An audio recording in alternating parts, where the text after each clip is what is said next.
everybody, it's Amerie and I'm here today to talk to you about reading, as in how to read more. It's really difficult. I don't know if you've followed me on Goodreads or if you've heard me talk about my Goodreads, I've mentioned it in a few videos.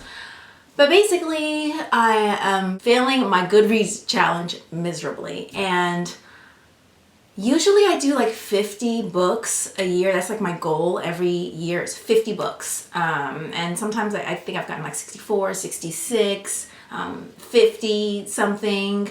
Last year, which is the year that my son was born in May, I had 30 something. But this year, somehow I came and said, okay, this year I am going to read 100 books. Now, I've never made that my challenge because to me 50 was a good number. 100 would be great, but I also take my time when reading, and I feel like I'm a pretty slow reader. I read about 50 pages an hour, not even 60. And that's because I will read a line, I'll go back. Sometimes I'm thinking, oh, how do they do this? How do they accomplish this mood or this vibe, or what kind of, what was the method they used to foreshadow this thing that happened later? And I like to go back and look at that. So I'll read things aloud, I'll go back and read it, and I'm like, yeah, I'll annotate. So it just takes me a while to get through even a 400. Most of the books I have are pretty large, actually, at least 380 something pages, in general. So I used to speed read when I was really young, and that was just because I was like loving the books, getting through the last 3 Harry Potter books. I think I kind of like sped through because I just needed to just know what happened.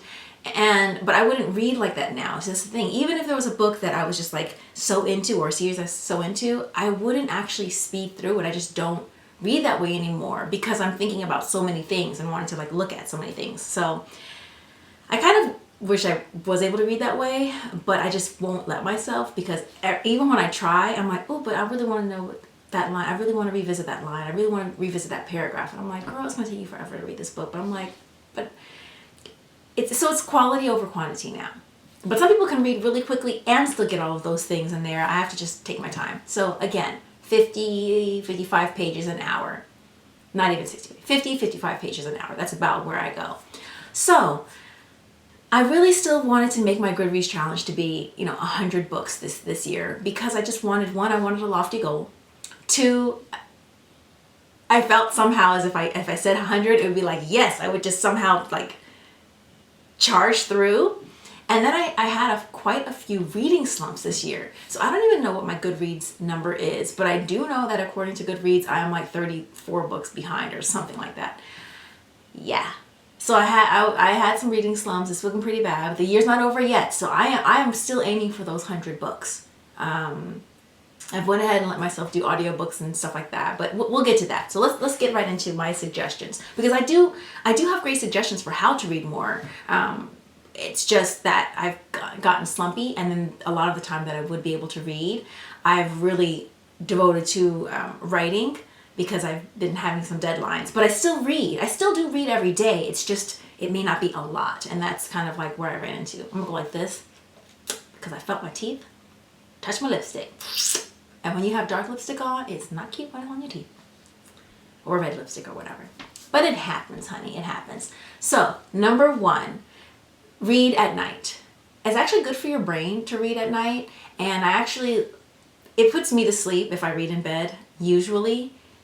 Maybe something's changed since I've had the baby, because I'm like, my energy is like, no, I was so exhausted. It doesn't even, I'm so exhausted usually. But at the same time, I've been craving that reading time, so I've actually been able to stay up. Whereas I would get in bed, read a few pages, and be knocked out. Now I can actually stay up for about an hour and read in the bed. So, and my son is there too, because we co-sleep. He sleeps initially in the crib, and then we bring him to the bed.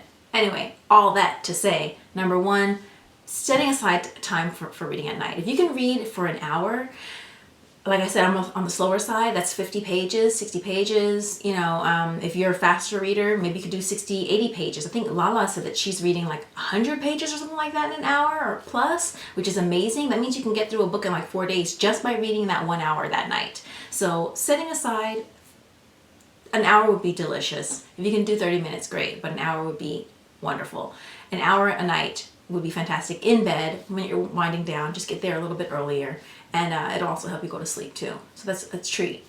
Also, number 2, starting earlier. I've actually done that as well. I wake up early, and I think I've read even like 2 hours. Like sometimes I get up at like 4:45, 5 o'clock, 5:30 or something like that. So that's a good time to just read. I have, well, we'll get to that in a second.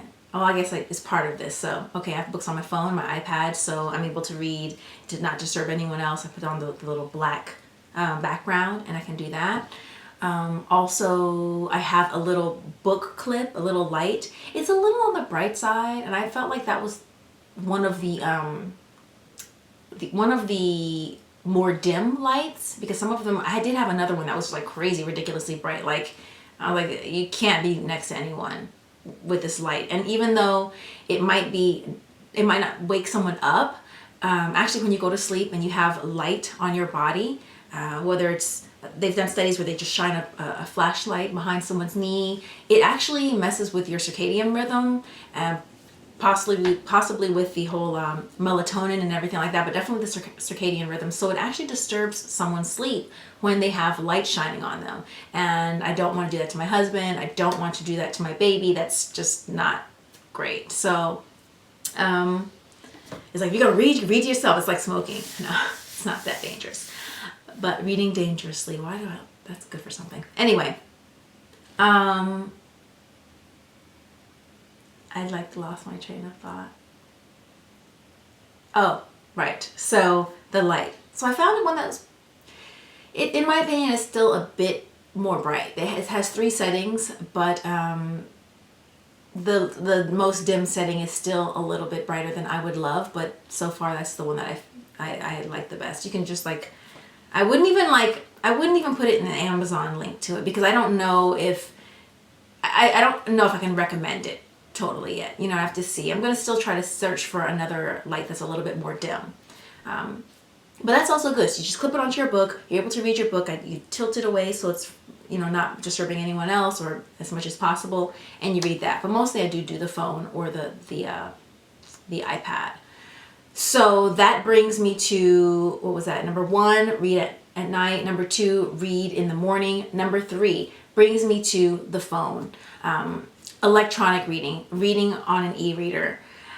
Now, of course, we know that books are very, well, no, they're not. Depending. Hardcovers can be pricey. Paperbacks, not so bad. But ebooks, I understand why they cost what they cost, because you're not paying for the actual thing. You're paying for the work that was put into it. You're paying for the editor and their salary, the fact that people can pay authors advances. It's not, you know, so I have no qualms about paying for an electronic book, especially when, you know, you can go to Starbucks and buy 4 drinks and it's like the price of a hardcover, you know? So that's not the issue. However, I don't like to have a lot of ebooks because I feel like I don't own them. I don't feel like they're part of my collection. And I do like to collect books, especially if they're books that I love. So that's where the library comes into play. If you guys are in especially a major metropolitan area, although I think there are plenty of libraries that do this now, go to your library, get a library card. If you feel like you don't want to do the whole physical book thing because, you know, if you're feeling like a germaphobe, or if you're feeling like it's more convenient to do the ebooks, get a library card and then get either download Overdrive, or I think Libby is a new one that they're doing too. I have Overdrive, so I know more about Overdrive. And through Overdrive, you can, from wherever you are, if you're traveling anywhere in the world, you can just, you're basically online. It's an app, and you can get your books. You're on hold for books. You receive your books wherever you are. You can download them. That's like amazing. I read so many books. About 50% of my reading is through my iPad, because I have on there the Kindle app, which is how I read my library books, although you can use like EPUB or Adobe. But I use Kindle, so I have my Kindle app. I have a Nook app, which I don't use that much anymore, although I do still have some that I own on there. But all my library stuff comes through Kindle. So the Kindle app, the Nook app, I have iBooks, which is where I purchase a lot of my books if they're like, if they happen to be on sale and I already own them and I love them. Like I keep them there too, so I can read them whenever. But for the most part, I'm using my Kindle because that's where I borrow all my ebooks. So I've got those there. They're on my iPad and my iPhone. Now the iPhone is really convenient because when you're walking around, you're in line. Instead of, if you're waiting, say, I don't know if you have an appointment you're waiting, then you can read on your phone, and it's all right there. Phones have gotten a little bit bigger, so the screen's not as small as they were when they were like the Tic Tac size, like when the phones were really small, and I used to still read on those too. But it takes you a second, but you can get used to it. And another great plus is that you don't just automatically go to social media. And when you actually take away that time and all the times that you have your phone and you can just look at it and read a book, you actually find that you have you're able to stitch quite a bit of reading time together. Now, it's different with an iPad because you don't necessarily carry that around the same way that you carry your phone around, but it's great, as I was saying, for number 1 or even number 2 in the morning, reading in bed in the morning or in the night. Very convenient. So those are great. Number 4, I would say, well, I'm going to make number 4 the library. That's number 4. And then I was going to be number 5, but actually we'll get to number 5 in a second. But number 4, utilize your library, because you can not only have the physical books, you can have the ebooks. Now, that definitely makes a big difference when it comes to purchasing books, because a lot of people say they don't read a lot because books are expensive. Now, you have all kinds of secondhand shops and stuff like that, but sometimes you might not have new releases. You might be a germaphobe. You might not want to touch books that everybody has touched, and you may want new releases, but that's where the library comes into play. Now, you do have to wait sometimes if there's a bestseller, that's out, because there's a queue. So you could be like, sorry for that interruption, the camera sometimes, to make sure it doesn't overheat, it cuts off. I feel like I say this in like every video, so you probably already know that. If you see the little break like that and it seems like I'm sitting a little differently, that's probably what happened. But yeah, you could be like number 36 in line or number 40 something in line, sometimes number 100 something in line, especially until the library purchases more of those books from the publisher.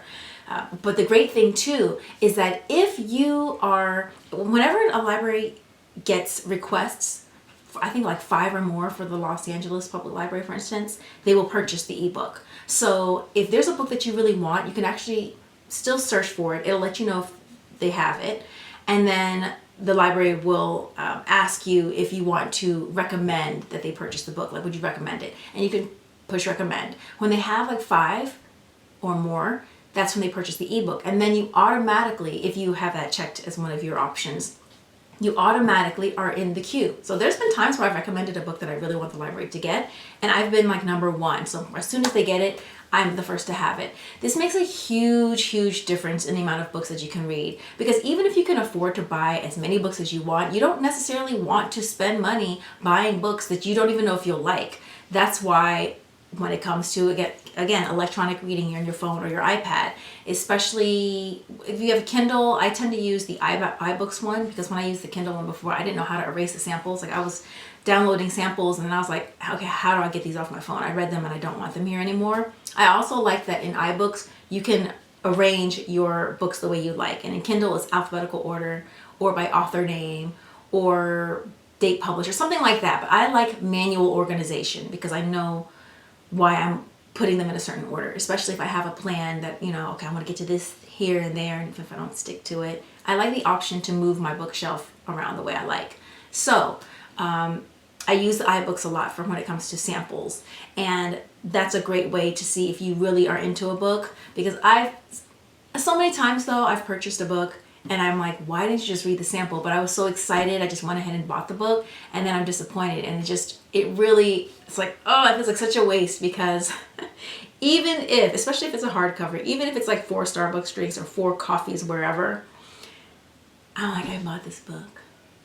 And I've actually taken a couple of books back to the bookstore before, only like 2 or 3 times. But I don't like to do that because I feel like it hurts the author. It doesn't totally, but it does. It's considered like you're taking the book back, and now the bookstore is like, okay, well, you have to sell this, and if we don't, we're going to send it back to the publisher, and it's like a dock against the author. So I don't usually do that unless I'm just like, oh, no, I don't want this. And usually a book has to make me upset for me to do that.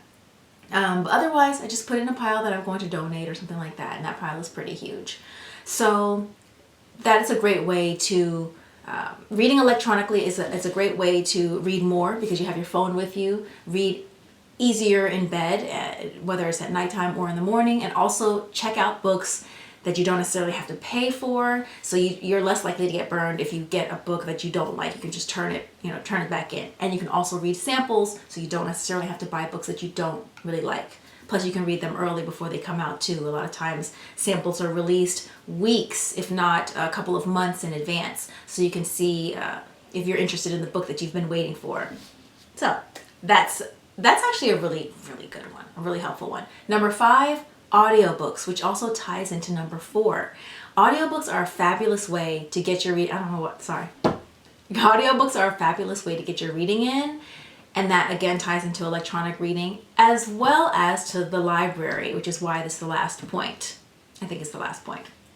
Because audiobooks are definitely pricey. Now, if you have an Audible subscription, I believe it's like $14.95. I do have an Audible subscription now, and kind of was just trying to see how it went because I wasn't really into buying audiobooks. I really didn't buy any audiobooks. All of my audiobook listening would come from the library, and even now the majority of it does, because like physical books, I'm not going to buy an audiobook unless I think I'm going to revisit it and listen to it again and again, you know. Otherwise, I feel like it's just better to just check out the audiobook and then return it to the library. So even if you just get the library card and then get the whole download Overdrive, I don't know if Libby does audiobooks, but I can speak for Overdrive because like I said, that's what I have. Even if you get it just for the audiobooks, it is so worth it. You'll save so much money and you'll be able to read, quote unquote, listen to so many books because you're not paying that money. I mean, audiobooks can be anywhere from $14 to usually $20 upwards to $34, etc. They can be pretty pricey. And so if you just leave it to buying them, I feel like if I just only had to buy audiobooks, I probably would only listen to like 4 a year, honestly. I just can't bring myself to pay that much money for something that I'm going to listen to once, and I don't even know if I'm going to like it. So that's why the Audible is great for that too, because they're all $14.95 a month and you get an audiobook for that. So especially good if you get long audiobooks that are normally like $30, you feel like, oh, I got a deal. And then the credits roll over as well. And if you want additional ones, I think the additional ones are also $14 or maybe a little less, or maybe they're a little more. But the additional ones are much less expensive if you decide that you want to use more than just your single credit. But the library is great when it comes to audiobooks, and you can get through more books. Like sometimes I'll be reading a physical book and I'll have it from the library, the ebook, or I'll have the audiobook from the library so I can kind of continue the story and get through the book faster. And it's not like something to get through, but it's something that I can enjoy, and I don't have to like be out of the story.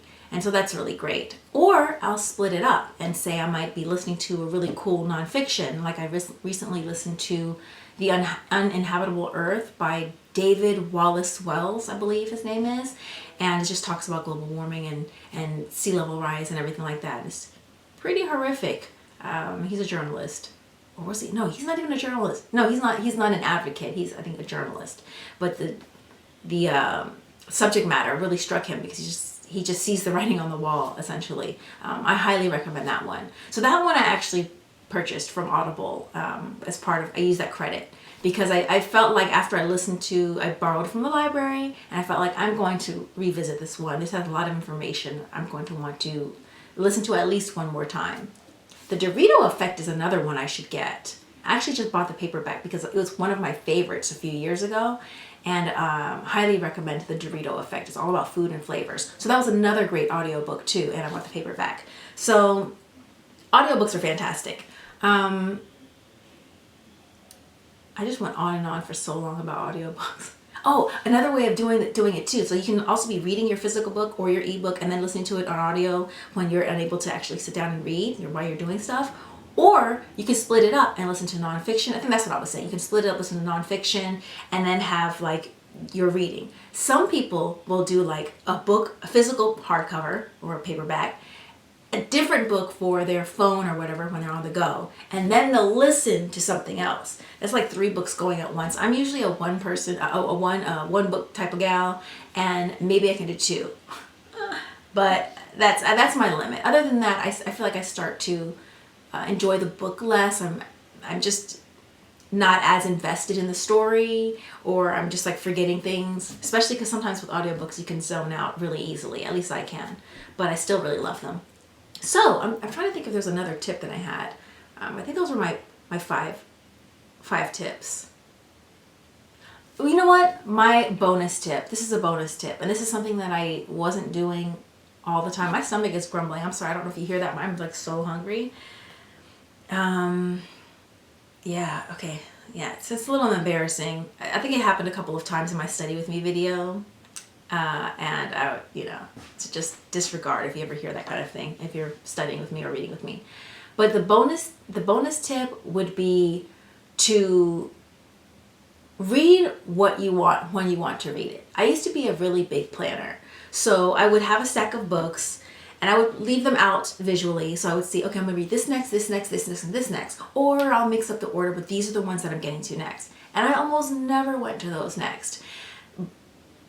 Something up, maybe I would go to the bookstore, and then I would put, I would add the book into the pile, maybe my TBR pile. I got rid of my TBR pile because I just felt like, yes, I have a TBR list. I have books on my shelves that are part of my to be read list, but I didn't have like, these are the next 5 books. Even like on my iBooks, I used to order them. I'm not a stickler for the order now. Now it's more like, hey, these are the things I'm really interested in. Maybe I'll get to it. It's just so I don't forget. But it wasn't like this order, this order. I mean, I would have books, 20, 25 books down the line in order, knowing I wouldn't read them in that order, but still I kind of liked the organization. But that actually ended up stressing me out and ended up paralyzing me as far as like wanting to read. And then it also made it less fun for me because instead of approaching the book like very, with a little bit more spontaneity, it felt almost like work, or like I was doing it for a school or something like that. Well, I loved my school project, so I can't use that comparison. Basically, it just felt like something that I had to do instead of something that I really wanted to do. Now I'm big on shopping my shelves. I put the books on the shelves. Maybe I'll sit a book aside. I actually have a new book section like that I have. These are the latest books that I purchased, and I put them on the shelf just so I can have them. So it's like, hey, these are the new things that you just got. And sometimes I'll just pick right from there and I'm like, oh, I really want to read this next. Or I'll just go back, there's books up there that have been there for a few years, haven't read them yet, but I really, really want to read them and get to them. And I'll just flip through and browse as I would in a bookstore. And if something strikes my fancy, I just pull it out and I just start reading it. Same thing with the bookstore. If I go to the bookstore, a lot of times now I don't buy as many books, but sometimes I may just go to the bookstore and pull out a book, start reading it right away, and then get home and just go through the book. And that is the most satisfying feeling. I think it's just important to remember that reading is fun. Yes, we're learning about the world. Yes, we're being entertained. Yes, we're developing empathy. All of those things. We're thinking deep thoughts and all of that stuff. But it has to feel good. It's supposed to be a leisure activity. This is something that we do because we enjoy it, and it's important to remember that. That said, those are my tips for how to read more. I don't know how you could have not heard that one. That was pretty big. I'm keeping these really close because it's definitely making a difference for me, really trying to make sure I'm getting my reading in. I think that as a writer, it's important that you read. Everyone has their different things. There's my own. What works for me is when I'm reading a lot. I don't have a thing where I'm like, oh, I'm not reading this when I'm drafting, or I don't read this kind of book when I'm drafting. I can read anything. I can read something that's similar to what I'm writing, as far as like if it's science fiction fantasy, or if it's speculative with something that's contemporary with a tiny speculative element. It doesn't matter. I just love to read, and that feeds my creative well. It keeps me excited, and so I have to read every day. Amerie not reading every day is not a happy Amerie. Is a grouchy Amerie. Includes writing too. I have to read and write every day, so that's just something I have to do. And I hope these tips really work for you. These definitely have been helping me. Didn't necessarily help me on my reading slump. Oh, there it is again. This is not necessarily how to read more, but one thing that can keep the joy in reading is DNFing. I'll do a separate video on DNFing, but you gotta know when to DNF. You have to be okay with DNFing. If you insist on reading every single book, you can burn yourself out. You can make yourself not enjoy reading. You can put yourself into a reading slump because you just are burned out. And you're not going to live long enough to read all of the books that you want to read. That's the thing.